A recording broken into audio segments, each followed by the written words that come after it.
నమస్తే mood of ఆంధ్రకు స్వాగతం. నాకు ఈరోజు ఈనాడు పత్రికలో వచ్చిన ఒక వార్త చాలా బాగా నచ్చింది.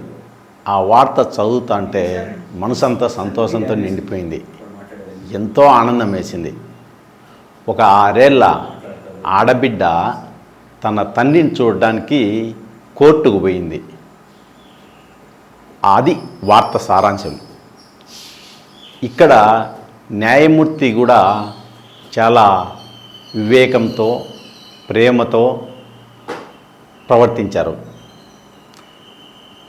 తండ్రి పైన ఆ బిడ్డ ఆప్యాయత అంటే అనురాగం ఇవన్నీ చూసి న్యాయమూర్తి కూడా ముగ్ధులై తండ్రితో కాసేపు ఆడుకోవడానికి ఆదేశాలు ఇచ్చినాడు. నిజంగా ఎంత బాగుందో కదా. ఇది కథ కాదు, వాస్తవం. ఆ వివరాలు ఏందో మనం తెలుసుకుందాం. విశాఖపట్నం ఫ్యామిలీ కోర్టులో ఈ సంఘటన జరిగింది. విశాఖ స్టీల్ ప్లాంట్లో తండ్రి పనిచేస్తున్నాడు, అట్లనే రైల్వేలో తల్లి పనిచేస్తున్నారు. వాళ్ళిద్దరి మధ్య విభేదాలు వచ్చినాయి. వాళ్లకు ఒక 6 ఏళ్ల చిన్నారి ఉంది. ఆ ఆడబిడ్డ అయినటువంటి ఆ చిన్నారి తల్లి వద్ద ఉంది. ఈ మధ్య పేరెంట్స్ మీటింగ్ జరిగితే స్కూల్లో అందరూ తల్లిదండ్రులతో పోయినారంట పిల్లలు, కానీ చిన్నారికి మాత్రం తల్లి మాత్రమే వెళ్ళింది. ఈ పాప ఎంతో ఆవేదన చెందింది. ఎందుకు తన తోటి విద్యార్థులతో పాటు వాళ్ళ తల్లిదండ్రులు వస్తే తనతో పాటు తల్లి మాత్రమే వచ్చిందనే ఒక ఆవేదన ఆ బిడ్డలో కలిగింది.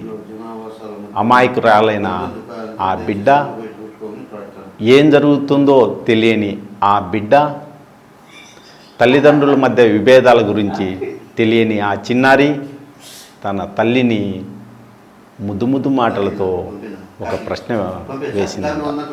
ఏమ్మా, నాన్న ఎందుకు రారు? ఎప్పుడు నువ్వు ఒక్కదానివే నా వెంట వస్తావే,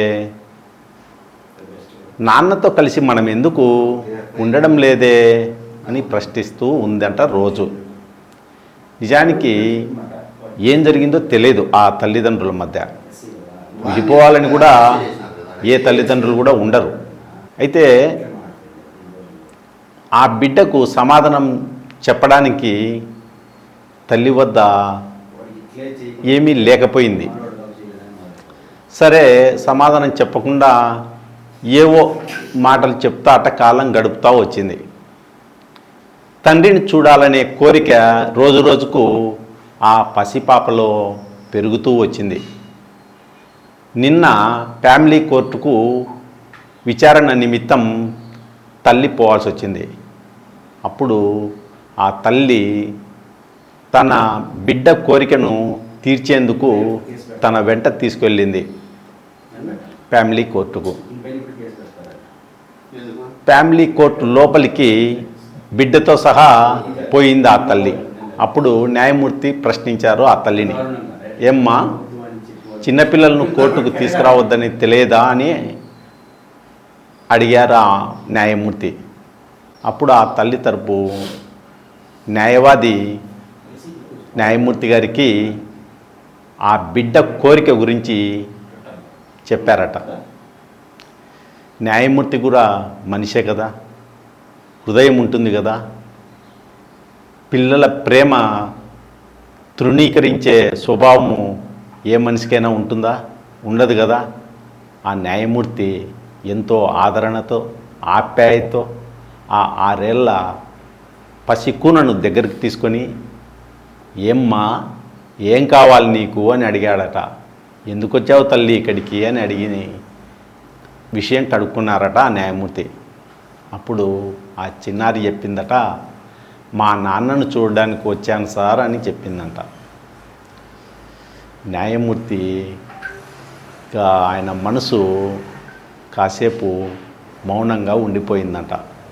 సరే అని చెప్పి తండ్రిని పిలిచి బిడ్డతో కలిసి 2 గంటల పాటు నువ్వు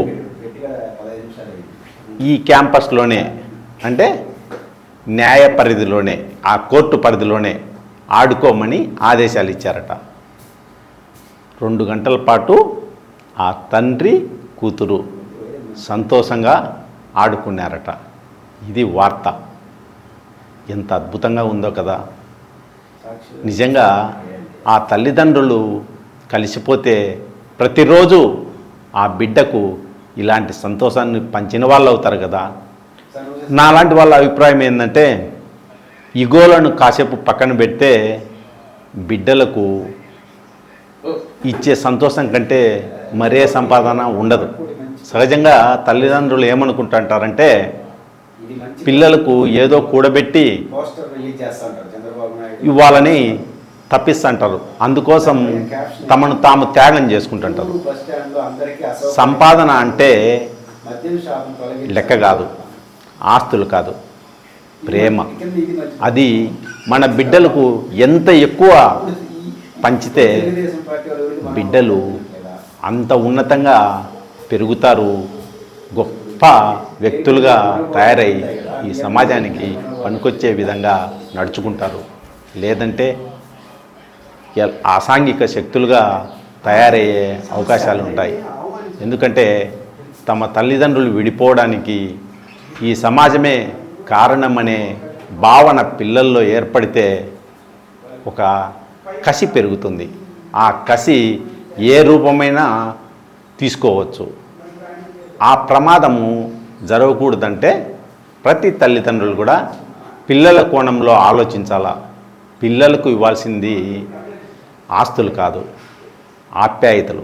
ఆ విషయాన్ని ప్రతి తల్లిదండ్రులు గమనించి విశాఖ ఫ్యామిలీ కోర్టులో జరిగిన ఈ ఉదంతాన్ని ప్రతి ఒక్కరూ గుర్తించి దాని నుంచి గుణపాఠం నేర్చుకొని ప్రేమగా మెలగాలని కోరుకుంటున్నా.